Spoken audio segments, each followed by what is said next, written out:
उसके बाद सांप गिलहरी के लिए मदद करती है और धीरे धीरे खाई के उस पार आ जाती है।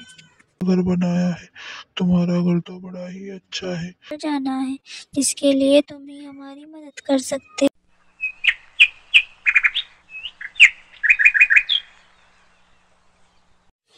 यह कहानी है एक रानो चिड़िया की। एक जंगल में एक रानो चिड़िया रहती थी। उसकी एक बेटी थी। रानो चिड़िया और उसकी बेटी अपना जीवन खुशी से बिता रही थी। रानो चिड़िया की एक मित्र गिलहरी भी थी।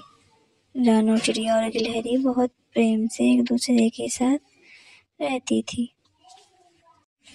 गिलहरी बहन, चलो दाना लेने चलते हैं। वैसे भी आज तो बड़ी ही देर हो गई है।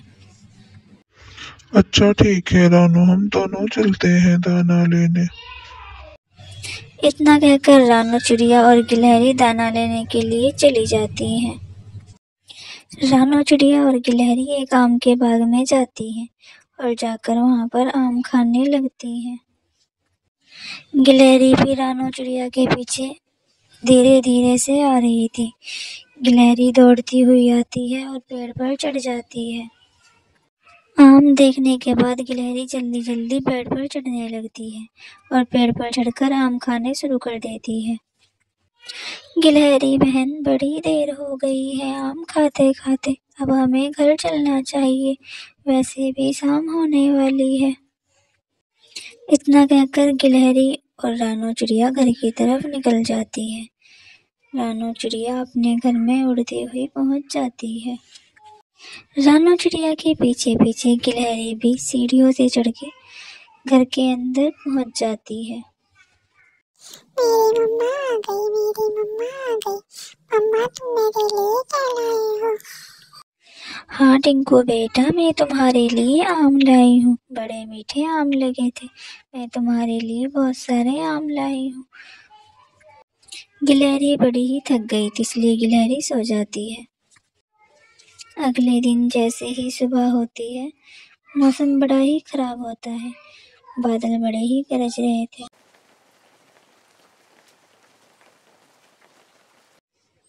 बारिश कई दिन तक लगातार ऐसे ही होती रही। रानो चिड़िया बड़ी ही परेशान थी।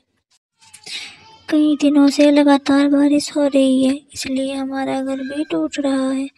अब लगता है घर कहीं और ही बनाना पड़ेगा, नहीं तो ये घर गिर जाएगा।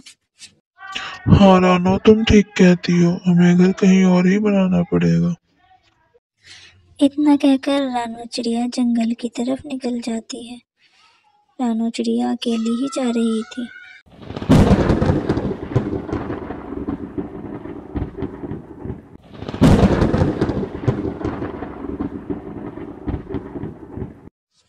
ये बारिश तो रुकने का नाम ही नहीं ले रही। ना जाने ये कितनी बरसेगी। मेरा घर तो टूटने वाला है, मुझे ऐसी बारिश में ही जाना पड़ेगा। इतना कहकर चिड़िया पहाड़ी के उस पार घर ढूंढने के लिए चली जाती है। रानो चिड़िया सारे जंगल में घर ढूंढती फिरती है। तभी उसे एक जंगल में एक ऊंचा पेड़ नजर आता है। रानो चिड़िया काफी देर तक वहां बैठती है और सोचने लगती है। पहाड़ी के इस बार तो बारिश भी नहीं हो रही है और ये पेड़ काफी ऊंचा है, मुझे इस पर ही घर बना लेना चाहिए। इतना कहकर रानो चिड़िया पेड़ से कुछ तिनके तोड़ने लगती है और तिनके तोड़कर अपना घर बनाने की शुरुआत करती है। रानो चिड़िया को घर बनाते बनाते ऐसे ही रात हो जाती है। मेरा घर तो तैयार हो गया है, अब मैं जाकर गिलहरी और अपने बच्चों को लेकर आती हूँ। मेरे बच्चे बड़े ही खुश होंगे घर देखकर। इतना कहकर रानो चिड़िया अपने घर की तरफ चली जाती है और अपने घर जाकर बच्चों को और गिलहरी को बताती है। रानू चिड़िया, तुम सुबह से कहाँ थी? तुम्हारा बच्चा और मैं तुम्हारा इंतजार कर रहे थे। हाँ गिलहरी बहन, मैं घर देखने ही गई थी। पहाड़ी के उस पार मुझे एक घर मिला है। पहाड़ी के उस पार मैं कैसे जाऊंगी? गिलहरी बहन, तुम फिक्र मत करो, हम जंगल में किसी से मदद मांग लेंगे। मेरा एक मित्र है, हम वहाँ चलते हैं। इतना कहकर वे तीनों वहां से चली जाती हैं। गिलहरी भी उनके पीछे पीछे दौड़ती हुई बाहर की तरफ निकल जाती है।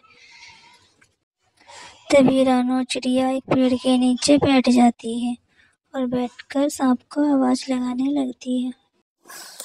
सांप तुम कहाँ हो, सांप तुम कहाँ हो।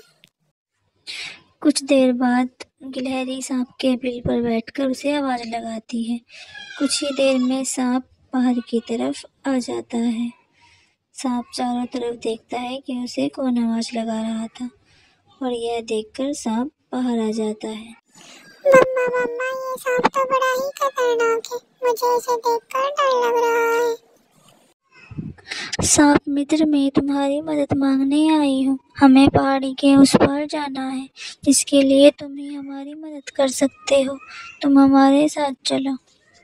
हाँ रानो चिड़िया, ठीक है, मैं तुम्हारी मदद करने के लिए चलता हूँ। इतना कहकर वह तीनों वहां से चले जाते हैं। सांप भी उनके साथ उस पहाड़ी की तरफ निकल जाता है। जंगल के रास्ते से होते हुए वे चारों जा रहे थे। तभी गिलहरी भी उनके पीछे डरती हुई आ रही थी। मम्मा मम्मा, मुझे भी अपने साथ ले लो, मुझे बड़ा ही डर लग रहा है।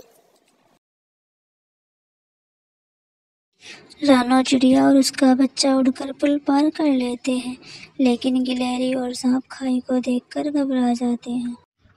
रानो चिड़िया, मैं इस खाई के उस पार नहीं आ सकता। अब तुम ही चले जाओ, मैं तो अपने पुराने घर में ही रह लूंगा, तुम रहने दो। अरे गिलहरी, घबराने की कोई बात नहीं है। तुम सांप के ऊपर से चढ़कर आ जाना। सांप इस तरह आएगा तो तुम उसके ऊपर से लगकर आ जाना।